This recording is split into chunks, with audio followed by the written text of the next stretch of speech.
Jogaram eles ali até eles se acertar o que iam fazer. A maioria queria matá-lo. Mas aí, enquanto os irmãos mais velhos saíram, os que ficaram tiveram uma ideia. Vieram uma caravana de ismaelitas e falou, vamos vender ele. Nós vamos nos livrar dele e ainda vamos tirar um dinheirinho em cima desse rapaz sonhador. E o venderam. E eles foram para a terra, ele foi para a terra do Egito. E eles voltaram para casa, pegaram a sua veste bonita que seu pai tinha feito, toda listada, que chamava a atenção. Mataram um animal, jogaram sangue e falaram para o pai, pai, um animal feroz comeu seu filho. Seu pai chorou amargamente, porque gostava muito desse filho. E José foi vendido como escravo.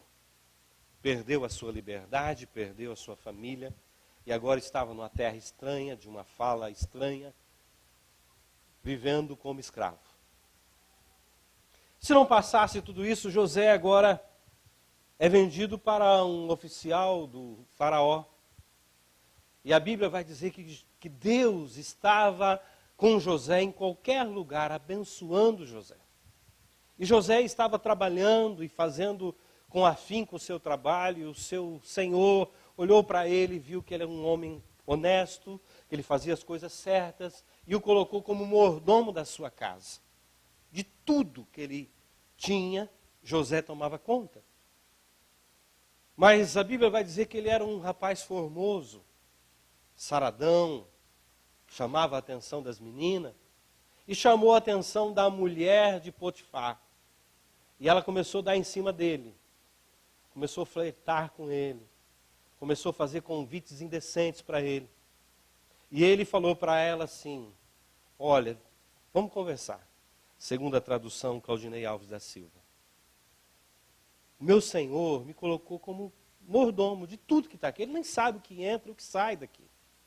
Ele só quer saber o balanço final. Ele quer saber se deu lucro às fazendas e se ele está bem financeiramente. Ele me deu o poder sobre tudo, só que ele não me deu o direito de relar a mão em você. Que eu não faria isso com o meu Senhor. E muito menos pecaria contra Deus. Mas mesmo assim ela não ficou contente. E ela começou a procurá-lo, e um certo dia, todos os criados da casa, ela falou, podem sair. Hoje vocês estão de folga por esse meio-dia. E chamou José em particular. Falou, é hoje que eu pego esse rapaz. E ele chegou com boa intenção, né? Senhora, estou aqui à sua disposição. E ela estava armando uma situação. E ela foi com tudo para cima dele, e ele fugiu. Só que nessa fuga ele deixou a sua roupa, e ele saiu praticamente seminu. E ela saiu com a roupa dele na mão, dizendo, esse escravo tentou fazer um mal contra mim. E aí ele foi levado preso e passou um tempo na cadeia, injustamente. Então nós vamos conversar um pouquinho sobre esse rapaz, José. E eu quero começar conversando com você sobre um assunto que acontece muito hoje. Pode colocar lá. Inveja é algo que não vale a pena. A inveja é algo que não vale a pena. Porque tudo começou na vida de José. Primeiro, aos pais, cuidado. Às vezes nós fazemos diferença de o amor de um filho para com o outro, sem perceber. Porque nós nos identificamos mais com determinado filho, com determinada filha. E temos os mesmos gostos e, querendo ou não, nós, sem percebermos, damos mais atenção para um do que para outro. Isso aconteceu com a vida de José. O pai foi o primeiro a fazer acepção dos filhos, e isso trouxe inveja no coração dos seus irmãos.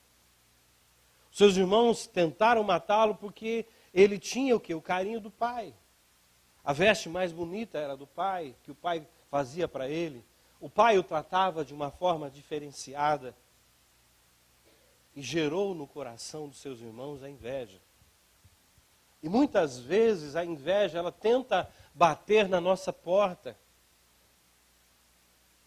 A inveja, muitas vezes nós queremos ter o marido da outra, queremos ter a mulher do outro, queremos ter o emprego do outro, queremos ter a profissão da outra, queremos ter o corpo do outro, queremos ter o corpinho da outra. Isso gera insatisfação na nossa vida. Isso gera um mal e muitas vezes praticamos o mal porque a inveja, ela vem sutil no nosso coração. Se 2 dos irmãos não intervissem naquela situação, José estaria morto. Mas 2 daqueles, mesmo não gostando de José, mesmo sabendo que ele era um rapaz sonhador, não deixou matá-lo. E quando eles chegaram e perguntaram, onde está o rapaz? Nós o vendemos para uma caravana de ismaelita que está indo para o Egito. Muitas vezes a inveja nos leva a fazer coisas que nós não deveríamos fazer. A inveja nos leva a desejar coisas dos outros que nós não temos. Por isso que a Bíblia vai dizer para mim e para você, seja satisfeito com o que você tem. Dê valor às coisas que você tem. Dê valor a quem você é. Porque Deus te fez especialmente e jogou a forma fora. Amém? Não existe ninguém igual a você nesse universo. Não tem ninguém com a sua digital, não tem ninguém com a sua íris do olho. Você é especial para Deus. Você não foi feito numa linha de produção e todo mundo sai igual da mesma forma, da mesma maneira. Cada um de nós aqui tem uma história particular. Cada um de nós nasceu numa família diferente, com costumes diferentes, com hábitos diferentes, com comidas e sabores diferentes na cozinha de cada casa. Então, não se tente comparar com ninguém. Amém? Porque não tem ninguém na face dessa terra, na face desse planeta, na face desse universo, semelhante a você. Amém? Você é especial para Deus. Diga para o seu irmão aí. Você é especial para Deus. Você é especial para o Senhor. Amém? Então não deixe a inveja tomar conta da sua vida. Não queira o cargo do outro, não queira a profissão do outro, não queira o salário do outro, não queira a vida do outro ou da outra, porque Deus deu algo especial para você. E se você não tem ainda, é porque não chegou a sua hora. Amém? Porque quando chegar, você vai experimentar e vai ser melhor do que você pensa, do que você imagina. Amém? Dá uma salva de palmas para o Senhor, porque Ele merece.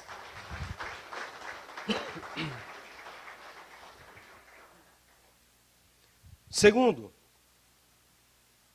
devemos vigiar e fugir do pecado. O que me impressiona em José,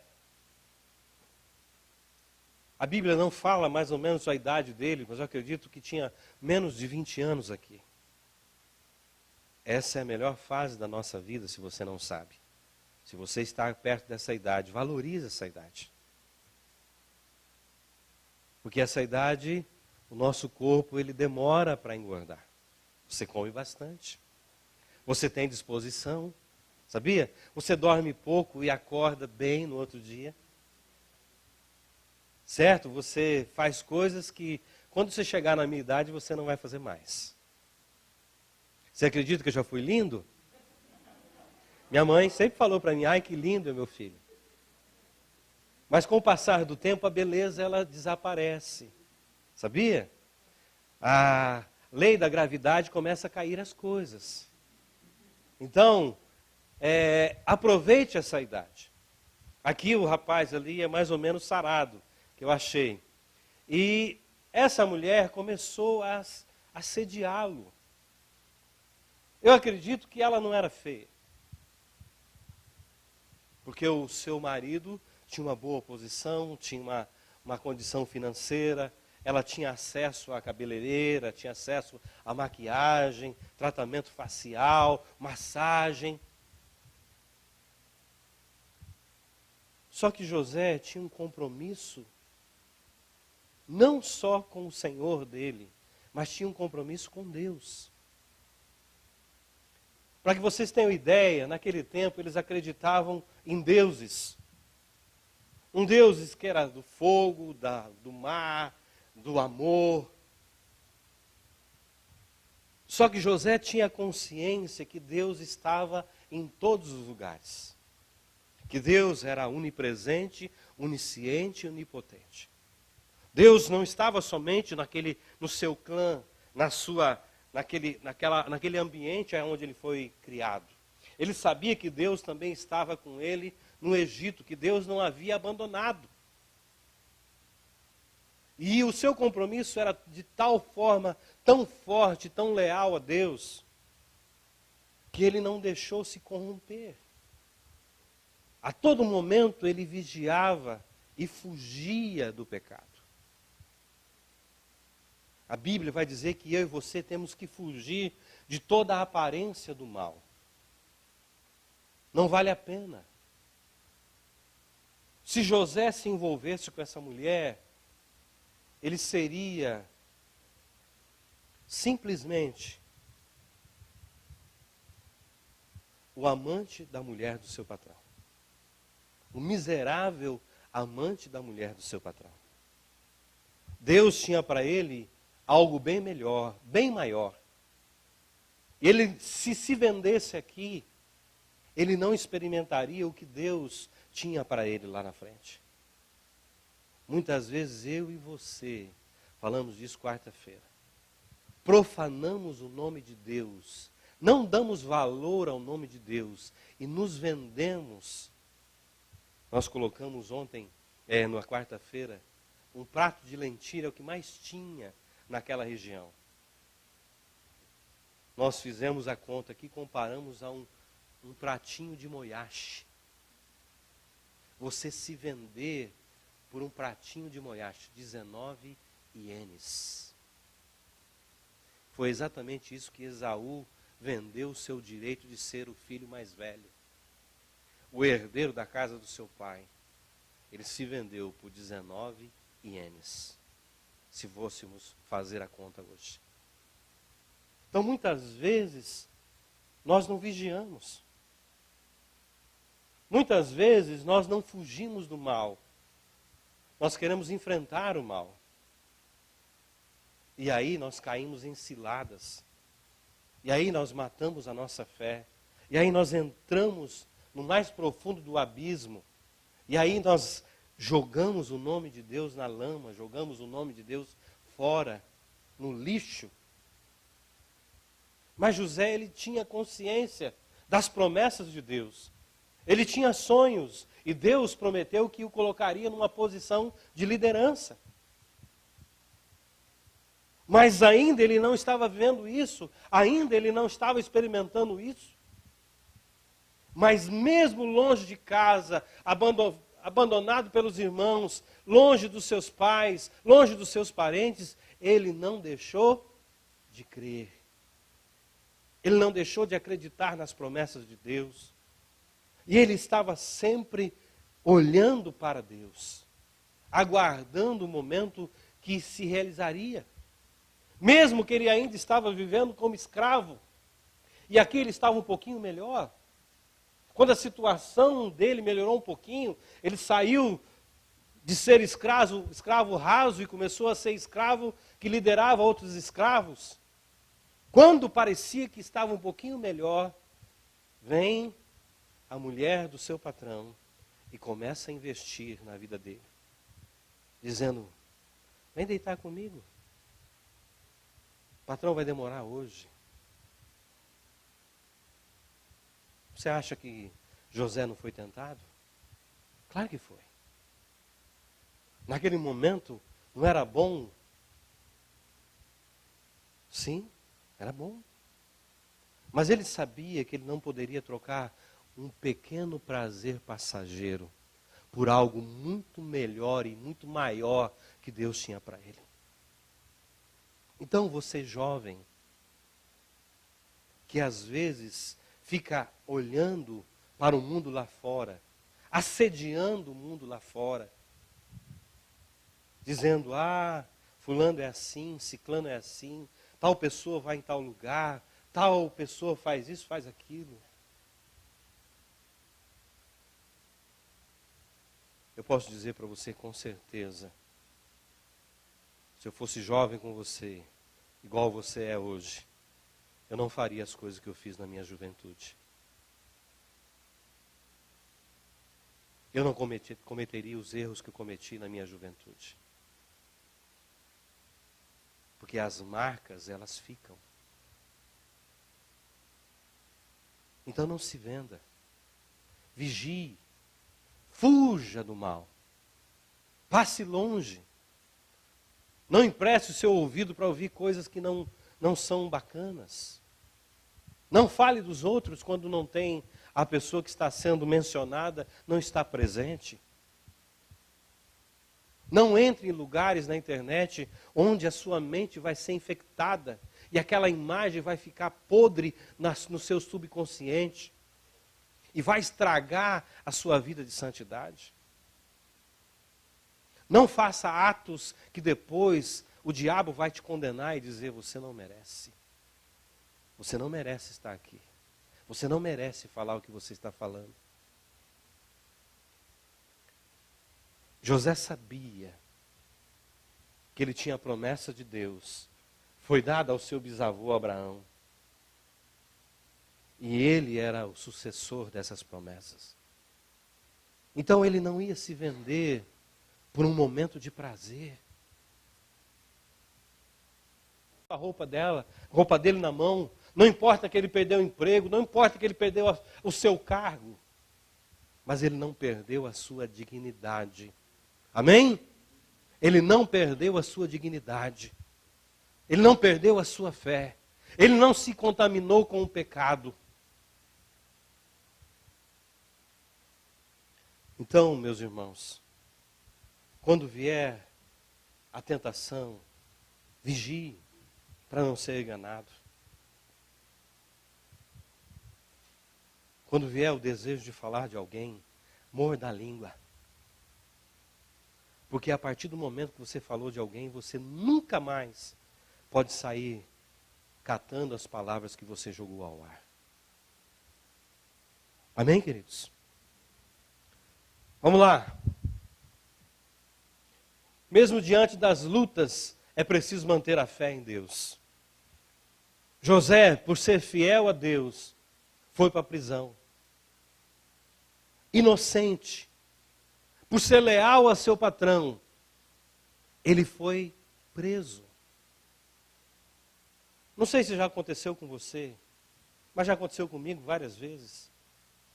Muitas vezes você leva a culpa porque você foi ajudar alguém. Porque você estendeu a mão. Porque você fez o bem. Porque você se compadeceu. Porque você fez a coisa certa. E aí o culpado é você. Mas Deus é a sua justiça. Deus é que sabe o que realmente aconteceu. Não importa o que os outros estão falando de você, o que importa é o que Deus pensa de você. Amém? O que importa é o que Deus vê em você. Porque os homens podem ver só a aparência. Mas Deus conhece o seu coração e conhece a intenção do seu coração. Ele é o justo juiz. Ele sabe exatamente do que eu e você estamos pensando agora. Talvez o seu corpo pode estar sentado nessa cadeira aí, mas os seus pensamentos estão lá na segunda-feira, lá na terça-feira, lá no compromisso do mês que vem.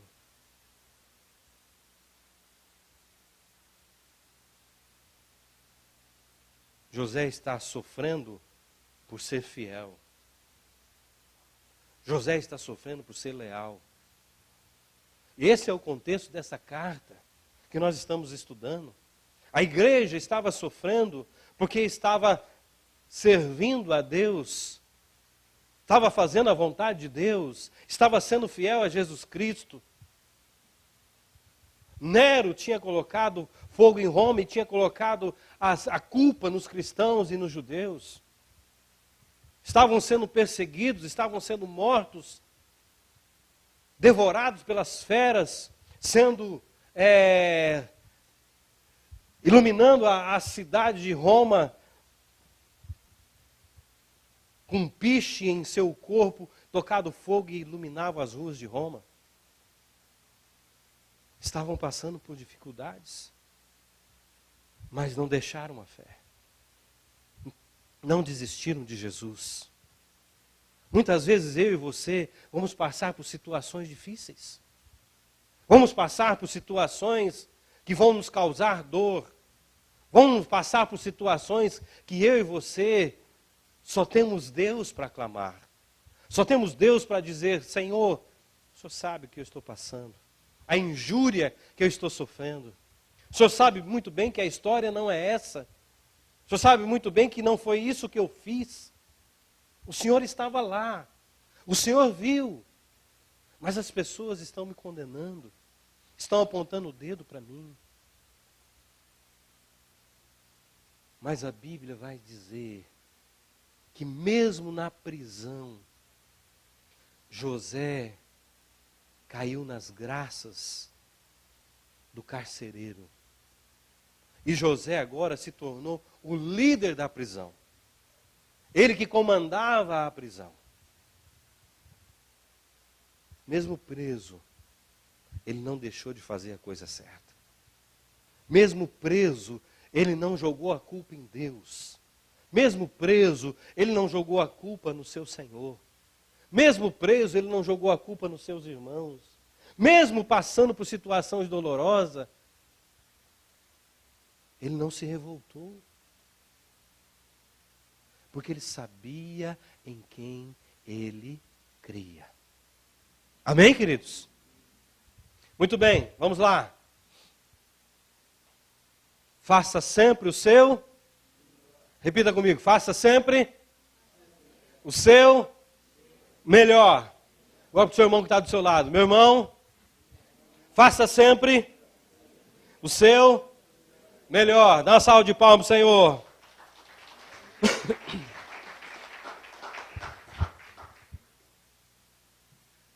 Se José não fizesse o seu melhor, ele jamais seria o responsável pelaquele cárcere, pelaquela cadeia. Se José chegasse ali e falasse, agora eu sou preso mesmo, estou sendo injustiçado, não vou fazer nada nessa cadeia. Vou ficar no meu canto, não vou conversar com ninguém, não vou puxar conversa com ninguém, vou ficar na minha. José fez daquela situação um meio e fez o melhor aonde ele estava. Começou a ajudar os outros, interpretava sonho de um, sonho de outro, ajudava aqueles que estavam necessitados ali, interferia em situações, até que o responsável daquela cadeia falou, vou colocar esse rapaz para me ajudar, vai facilitar o meu serviço. Porque todo mundo gosta dele, todo mundo o vê de uma forma diferente, e há um brilho no olhar desse rapaz diferenciado de todas as outras que entraram aqui. E eu tenho certeza que ele é inocente. Porque eu conheço aqueles marginais que entram aqui, eu conheço aqueles que fizeram as coisas erradas aqui. As atitudes deles são totalmente diferentes. Como os outros nos veem lá fora. Como nós somos conhecidos lá fora. Nós mudamos o ambiente ou nós entramos no ambiente? Nós somos coniventes com a conversa ou nós não entramos nessas rodas de escarnecedores? Nós aumentamos ou não falamos nada? Será que a todo momento, sempre eu dou o melhor de mim? Quando eu vou para o trabalho, eu tenho certeza que eu não estou trabalhando para aquela empresa, eu não estou trabalhando para aquele chefe, eu estou trabalhando para Deus. Porque foi Deus que abriu a porta desse emprego. Foi Deus que me colocou ali. Não existe acaso, não existe coincidência nos filhos de Deus, na vida dos filhos de Deus. Jesus está no comando. Ele sabe o que está acontecendo. E se Deus colocou você ali, é porque Deus tem um propósito. Agora, quando eu não faço o que Deus propôs para mim, Deus levanta outra pessoa para fazer o que eu deveria fazer. José, mesmo num momento de dificuldade, sofrendo, injustiçado, ele não deixou de fazer o seu melhor. E a pergunta que eu faço para você, você faz o seu melhor aonde você está? Ou você faz só o que o chefe pede para você? Você é satisfeito com o seu salário quando você recebe no final do mês? Ou você sempre fala, bem que eu poderia trabalhar na Steam, lá paga 1.500 a hora, 1.400 a hora. Mas eu trabalho nesse serviço sujo, fedorento, e ganho 1.200 a hora.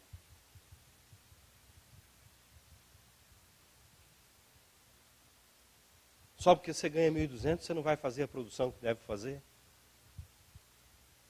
Você não vai se empenhar como deveria se empenhar?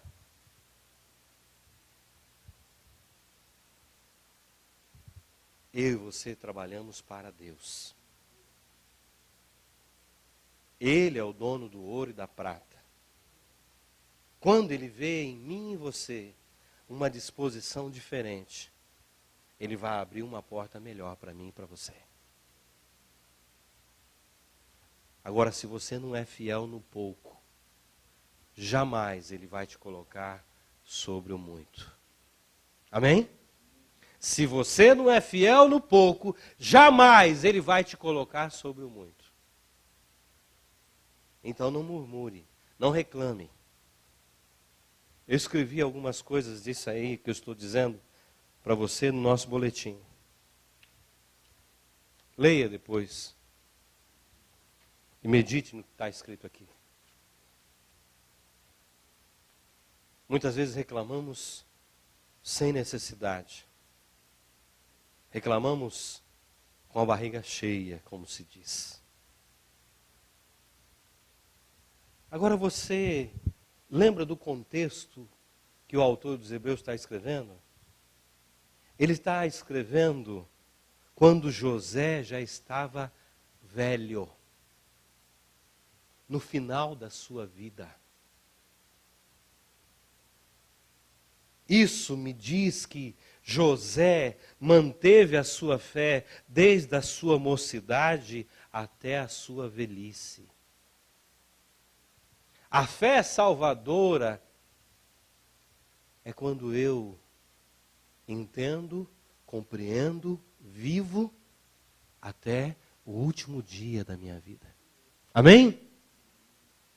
A fé salvadora é quando eu entendo, compreendo, vivo até o último dia da minha vida. José estava com 120 anos. E ele fez os seus irmãos prometerem a ele: não deixe que os meus ossos sejam enterrados aqui no Egito. Eu sei que Deus vai vir livrar vocês. 430 anos se passaram. E quando eles saem do Egito, a Bíblia vai fazer menção: levaram os ossos de José.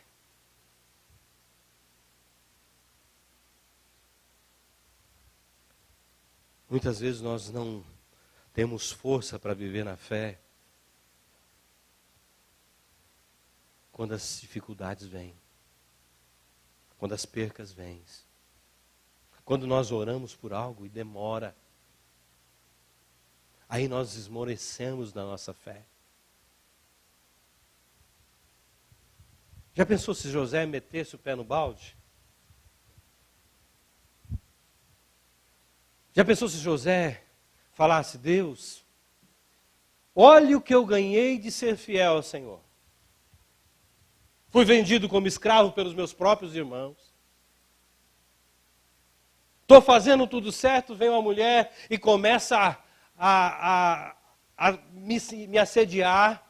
E eu tenho que sair fugido e ainda saio com a culpa que eu fiz mal para ela. Estou preso aqui. E o Senhor me prometeu que eu seria líder, que eu seria chefe, que eu estaria no comando. E a única coisa que eu estou no comando até agora, Senhor, é dos presos dessa cadeia.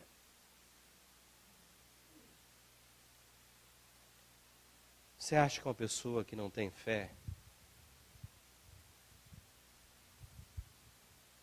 ela ia esperar todo esse tempo? Será que você esperaria todo esse tempo?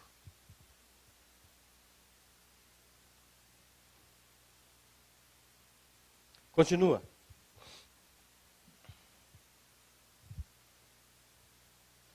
Deus intervém. A Bíblia vai dizer que 2 anos se passaram. E ele interpretou um sonho na cadeia. E quando o copeiro se lembrou de José, 2 anos se passaram. E o faraó teve um sonho e ninguém conseguia dizer o que era. Das vacas gordas, as vacas magras que comiam as gordas, as espigas bonitas que comiam as espigas mirradas. E o faraó entrou em parafuso e ninguém interpretava esse sonho até que se lembrou de José. Eu posso dizer para você com certeza, se você é o fiel ao Senhor, um dia Ele vai se levantar em seu favor. Na hora que você menos imagina, Ele vai vir em seu socorro. Na hora que você menos imagina, a porta vai ser aberta. Na hora que você menos imagina, a solução vai vir. Na hora que você menos imagina, Ele vai vir em seu socorro. Amém? Dá uma salva de palmas ao Senhor, porque Ele merece. Mas quando você estiver no topo, quando você estiver na liderança, quando você estiver na fama, qual vai ser a sua atitude? Quando você receber a bênção, quando você receber a cura, quando você receber a libertação, qual vai ser a sua atitude? A atitude de muitos é saírem lá fora. Já recebi, Deus já me deu. Tchau, Jesus. Tchau, igreja. Tchau, irmãos. Vou viver a minha vida.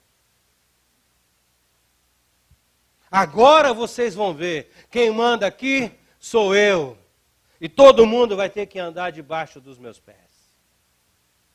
Começa a ser arrogante, prepotente, acha que é o rei da cocada preta, começa a humilhar as pessoas.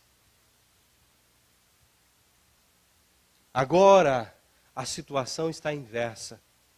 José é o homem que manda na maior nação daquele tempo.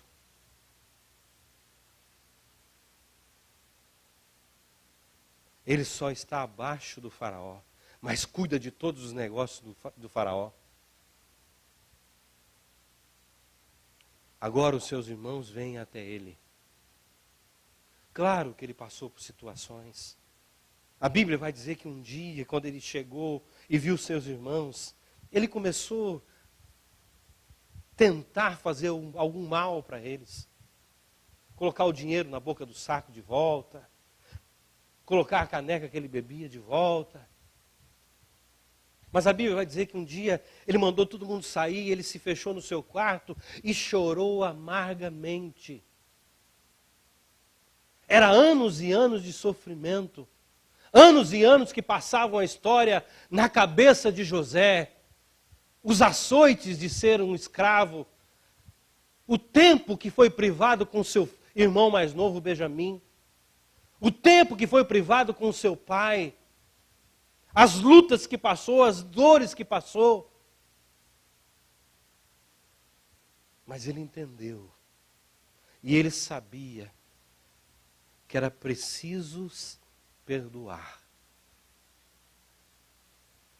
Aquele que não perdoa morre de câncer. Aquele que não perdoa tem úlcera. Aquele que não perdoa tem problemas hormonais, físicos, psicológicos. Aquele que não perdoa tem dores no seu corpo, tem dores de cabeça, tem dores nos seus ossos, tem dores nas suas juntas. Não tem alegria, não desfruta da bênção de Deus. José sabia que era doloroso esse dia, que era mais fácil mandar prendê-los e açoitá-los, que era mais fácil deixar eles no cárcere por alguns anos, longe das suas famílias, dos seus filhos, e meter a borracha neles, para que eles sentissem o gosto da dor que José passou. Mas a Bíblia diz que a vingança pertence a Deus. Amém? A vingança pertence a Deus. José se deu a conhecer pelos seus irmãos. E ele entendeu, falou: meus irmãos, não traga peso sobre a vida de vocês. Deus, através de vocês, me mandou à frente para preservar a nossa família. O meu pai está vivo. E a primeira coisa que José fez, abraçou e perdoou os seus irmãos. E falou: vamos buscar toda a nossa família, porque já está no meio da seca e vai ter mais alguns anos de seca pela frente. E foi buscar toda a sua família. Mais ou menos 120 pessoas. E vieram todos para o Egito. Deus só vai te colocar numa posição se você for fiel a Ele. Deus não tem compromisso com pessoas descompromissadas. Deus não tem compromisso com pessoas descompromissadas com o seu reino e com a sua palavra.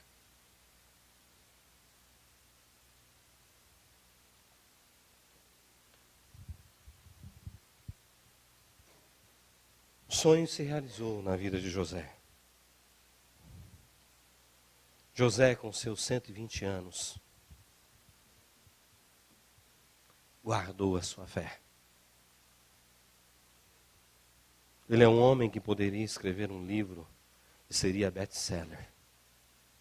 Venderia milhões. Como se guardar a fé no meio de tanta luta? Queria que você ficasse em pé, por favor. Quero chamar o louvor aqui à frente.